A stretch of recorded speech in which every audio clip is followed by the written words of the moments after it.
Red 2 standing by, all for lit, and in the green, welcome back to Pokemon Emerald version, where we're actually taking a little detour up the Jagged Pass before we wind up battling Flannery. Because if we go back up to the top of Mount Chimney, then we can actually battle a few trainers along the way. I believe they should be here anyway. You actually do get some opponents up on Mount Chimney after you have cleared out Team Aqua or Team Magma, depending on which version you're playing.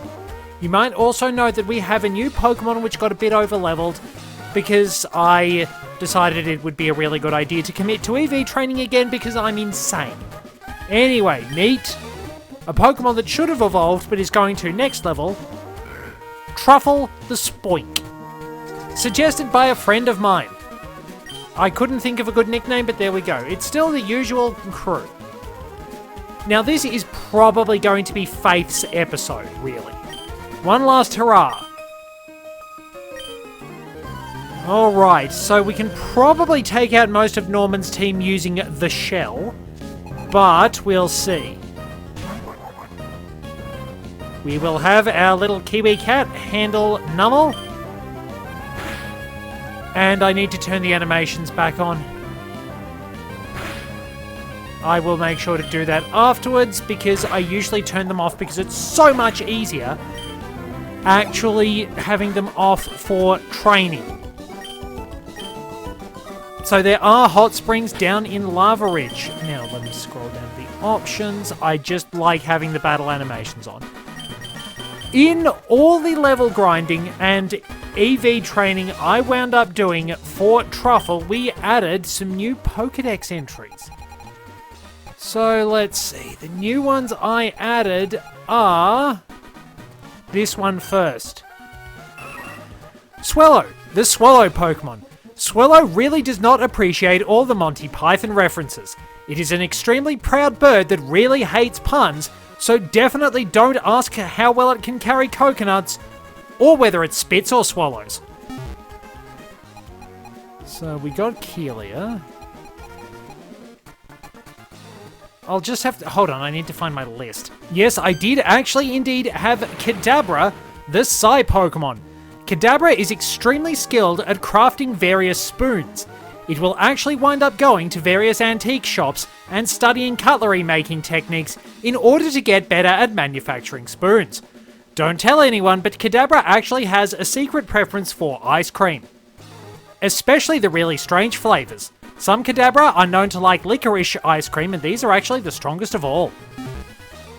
Then we do have Nuzleaf a little bit further back. Nuzleaf, the wily Pokemon. Nuzleaf has gained a reputation for being extremely egotistical as it enjoys all the adulation that people wind up providing its name. However, Nuzleaf does actually have a surprising secret. It's not that fond of playing the Pokemon games and has never taken on one of the self-imposed challenges that bear its name. And then we've got one more. Where is it? And I've got to find my list because I actually wrote something down for this, and I'm not going to sing because it is actually based on a song. I'm going to spare you that much, but training with your Magikarp will give you Gyarados. It's a mighty Pokemon with temper quite atrocious. Master it in battle and you'll give your foes neurosis. With its high attack, its moves are really quite ferocious. You may add the diddle-I as much as you like. So there we are. Those are our new Jokerdex entries. I did get a lot done off screen, as I said. And away we go. It's very nice. It's been a very nice couple of days as of recording. I've finally had a bit of time off work and I'm taking a break. It is the Easter holidays, but I have some extra time off as well. I did find out Secret Power doesn't make contact, which is... Oh, that's helpful. I believe Feint Attack is also registered as not making contact in this game only. But you want to know something that's weird? Overheat is considered a contact move. Go figure. Only in this game, though.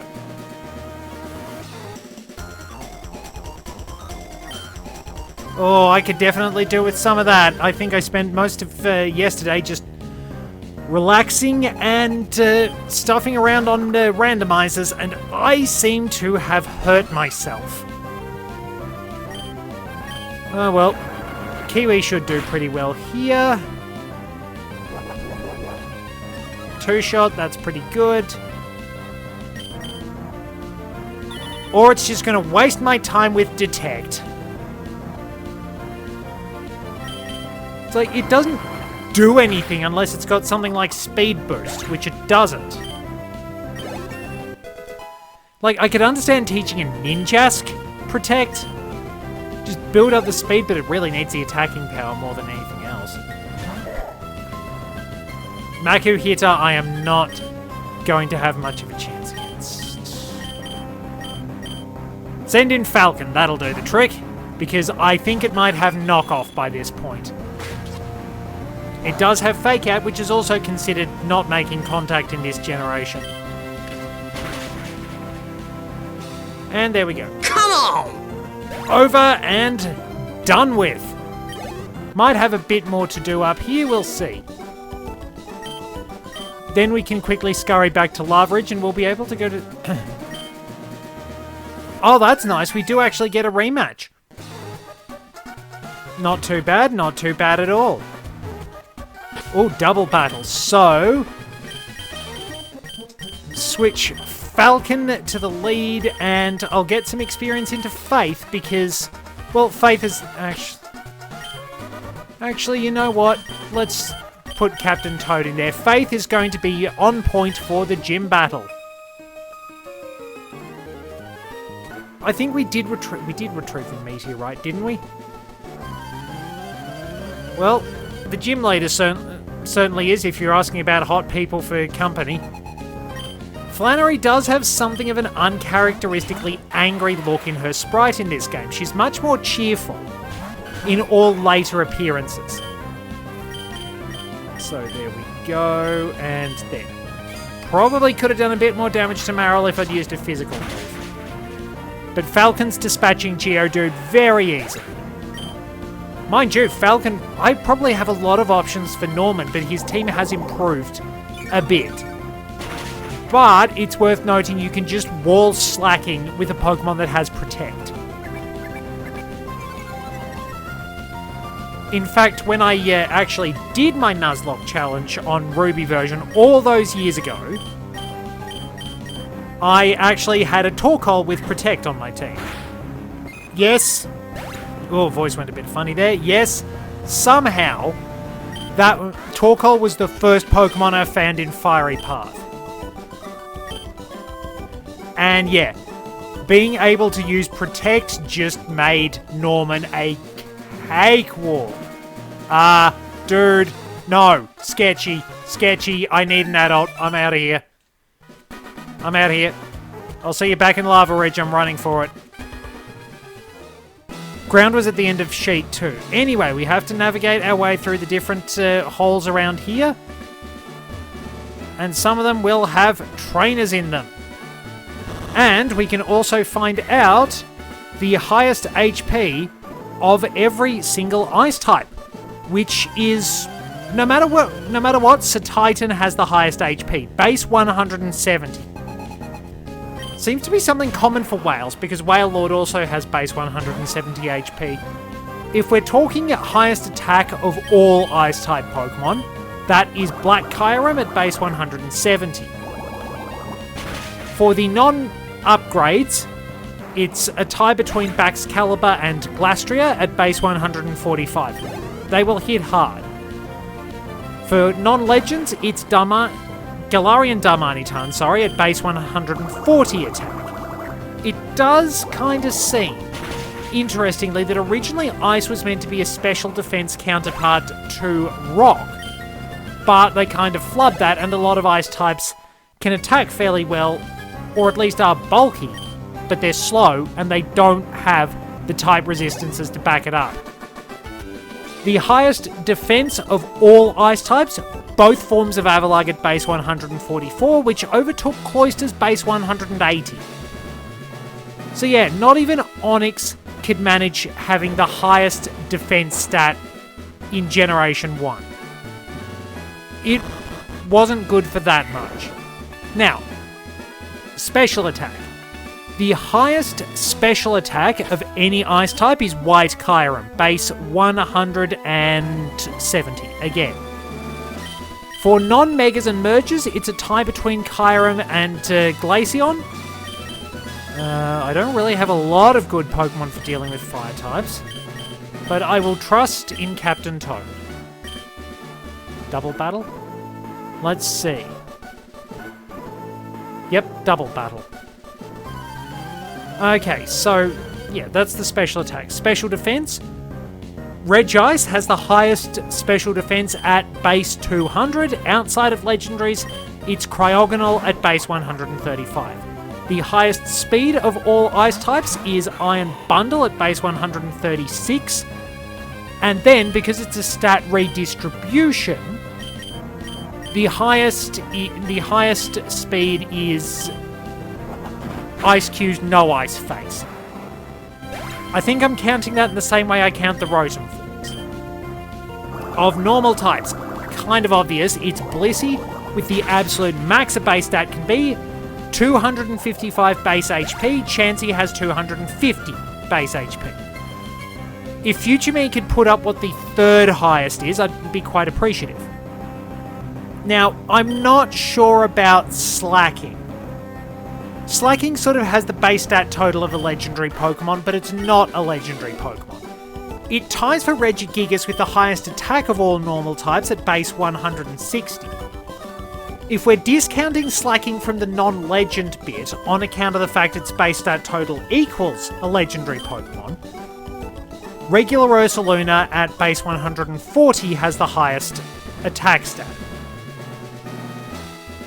Then we move on to defense, and normal types are really not that good at defense. The absolute highest defense of a normal type Pokemon is Mega Audino at 126. If we are excluding the upgrades, it's a tie between Blood Moon Ursaluna at base 120 and Arceus at the same. So, Blood Moon Ursaluna obviously has the highest defense outside of legendaries. Then we get into special attack. The highest is base 135, which is a tie between Mega Pidgeot, Porygon Z, Drampar, and Blood Moon Ursaluna. So you only have to remove Mega Pidgeot from the list when you're going lower down the tiers, as it were. The absolute highest special defense of any normal type Pokemon is Blissey with base 135. So yeah, it's a really good special tank, and Chansey could actually be reasonable in Gen 1 running off base 105 special. The fastest normal type of all of them is base 135 for Mega Lopunny. Non-upgrades, it's Meloetta's Pirouette form at base 128, and then outside legendary Pokemon, actually Swellow with base 125. So yeah, Swellow is still pretty quick, and while its attack is average, it'll do a bit of damage with Facade. Then we can move on to Poison. The highest HP of all Poison types is Eternatus with base 140. For non-legends, it's Clodsire with base 130. If we go on attack, it's the incredibly good Mega Beedrill at base 150, having the highest attack of all Poison types. If we remove upgrades, because really Poison doesn't have a lot of legendaries, we have Sneasler, base 130 attack. The highest defense of all Poison types, Pecharunt at base 160, but coming not that far behind it in all fairness, is actually Toxapex with base 152, highest of all non-legendary. Then we have, for the highest special attack, base 170, Mega Gengar, not surprising. 145 is the highest among the non-upgrades, and it's regular Eternatus. Because Eternamax Eternatus probably does have better stats, but we're not allowed to use that. Fair enough. Of the non-legendary Pokemon, it's a tie between Gengar and Glimmora with base 130 special attack. Highest special defense of all poison types, Tox Apex base 142, all the way. Then, highest speed of all poison types, base 145, Mega Beedrill. They really min-maxed that thing. Then, outside of the upgrades, 130 is the highest base stat for Crobat and Eternatus. So Crobat is the fastest of the non-legends. Then we get to Psychic Pokemon. Of all Psychic Pokemon, the highest HP is Wobbuffet. Base 190, which it's meant to have. Enough defenses to keep it alive, massive HP so it can take damage, big counter. The highest attack of all Psychic types, somewhat unsurprisingly, the highest attack of all Pokemon, Mega Mewtwo X at base 190. If we're going non-upgrades, it's Deoxys attack at base 180. Then when you're leaving out the legendaries, it's Gallade with base 125. The highest defense of all Psychic types belongs to Mega Slowbro at base 180. Outside upgrades, it's Deoxys defense at base 160, and then it's actually Bronzong with base 116 having the highest defense of all Psychic types. Just a bit higher than Metagross. Well, actually, no, Metagross does have higher, but it counts as a legendary for the purposes of this. For special attack, it's the highest special attack of all Pokemon, Mega Mewtwo Y, base 194. Then we have base 180 for Deoxys attack outside the upgrade forms. Oh well, I accidentally hit the button too much. And then outside that, it's actually Zen form Darmanitan at base 140. For special defense, the highest special defense is Deoxys defense. This is going to do like nothing. Yeah, so 160, highest special defense of all Psychic types. Then outside the legends, it's 120 for Claydol, Mr. Mime, and Orbeetle. The fastest Psychic type is naturally Deoxys Speed with base 180. And then outside of that, and outside of legendaries, it's actually Alakazam with base 120. Okay, so most of these trainers only have one Pokemon. Interesting. So that will bring us to our last three types in the next episode, Rock, Steel, and Water. So that'll be interesting to see. I mean, we know the defense one. Okay, so this is where I need to go.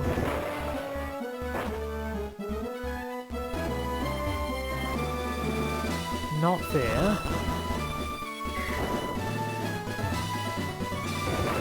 Have we got one more opponent? I think we need to go down here. Crap, I'm back at the start. Hold on a moment.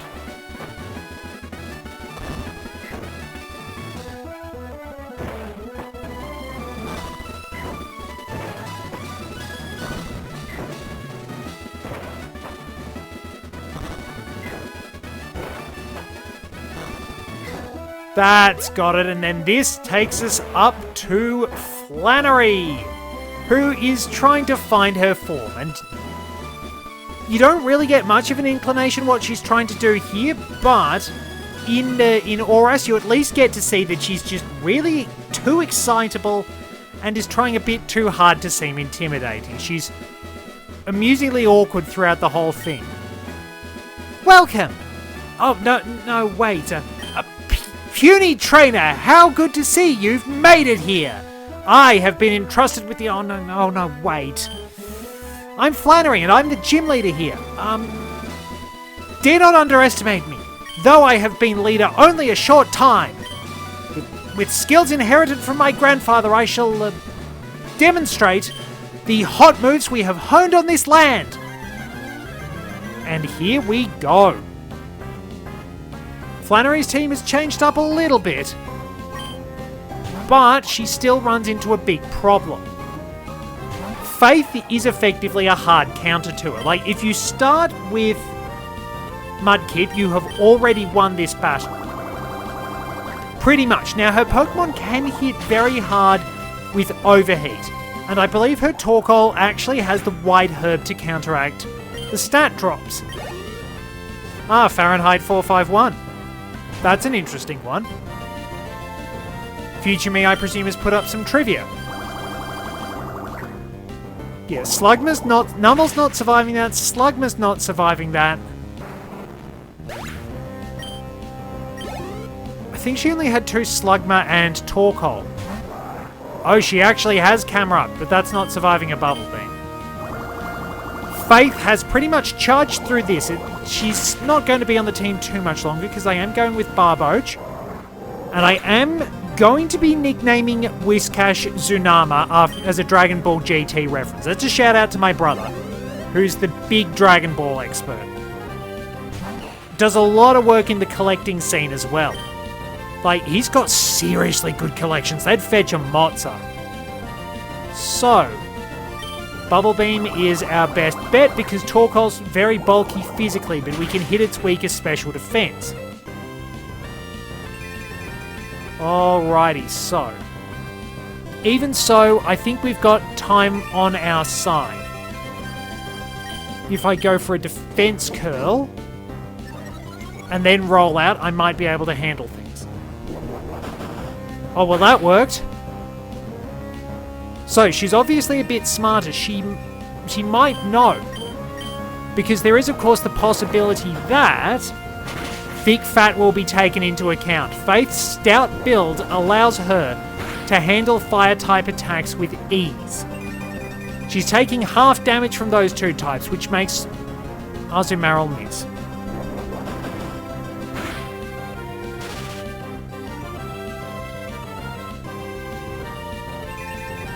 Nice, my ego seems to have gotten away here.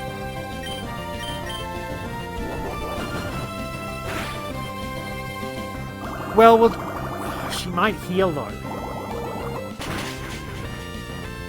Not enough. Oh, Sunlight's faded. She is going to heal, but that allows me to hit with with another Bubble Beam. 10% chance screwed us over. We probably had that if rollout hits. So we know the strategy. She's going to keep down the water weakness. I reckon if this goes my way, we win. I think we'll have done pretty well in this battle. Wow!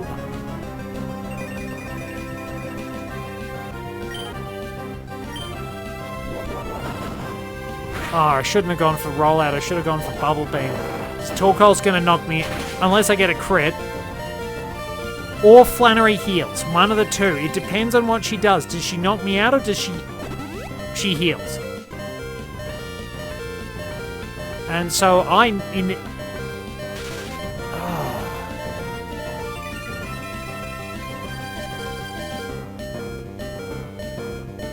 What do I do here? I mean, it's not a Nuzlocke, but I have literally no one.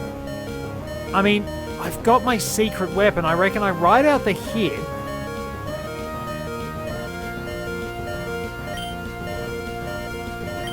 You know what? I'll ride this out, and then I'll bring in my secret weapon. Now that would have gone well if the RNG hadn't screwed me over twice. I thought this is going to be easy, but no, the random number gods have other plans. Now, Truffle is my trump card for a reason. I hate using that term. There we go. And Thick Fat as well. Torkoal's hopefully not going to do a lot, but a good Psybeam ought to do the trick. 2 maybe.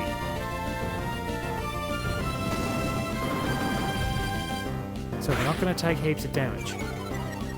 Maybe more than I thought. But the sun is up. No, wait. Oh, the sun isn't up. That did do a lot more damage than I thought.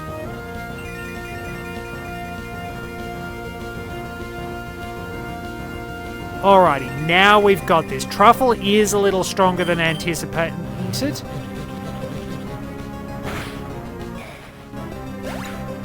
But there we go. And we have defeated Flannery and given a debut to Truffle. Oh, I guess I was trying too hard. I've only recently become a gym leader. I tried too hard to be someone I'm not. I have to do things my natural way. If I don't, my Pokemon will be confused. Thanks for teaching me that. For that, you deserve this. We got pocket money. And the Heat Badge. If you have a Heat Badge, all Pokemon up to level 50, even those you get in trades from other people, will obey you completely. And it lets Pokemon use the HM move Strength outside of battle. This is a token of my appreciation. Don't be shy about taking it. We get Overheat as well. Base 140 power, base 90 accuracy. Drops your special attack by 2 stages after you use it. Leaf Storm later on and Psycho Boost, which was Deoxys' signature move, are the same. You could also get a Lugia with the Psycho Boost once you purified Shadow Lugia in Pokemon XD. That TM50 contains Overheat. That move inflicts serious damage on the opponent, but it also sharply cuts the special attack of the Pokemon using it. Might not be suitable for longer battles. And we've got Flannery's number, and away we go. Let's heal our team. But not before we wind up meeting Brendan. We don't battle him though. Scarlet, hey, it's been a while. How's it going? Ah, that's a decent collection of badges. Alright then, you may as well have this. We got the Go Goggles. Keep those with you if you're planning on going into that desert near Route 111. There should be some Pokemon that are exclusively desert dwellers.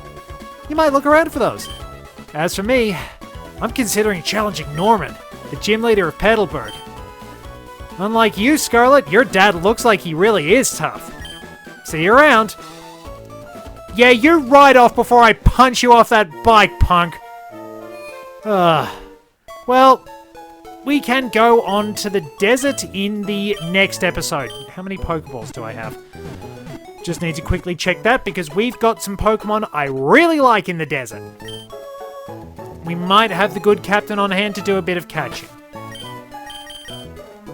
And yeah, we still got plenty. Thank you very much for joining me. Till next time, this is Red 2, returning to base.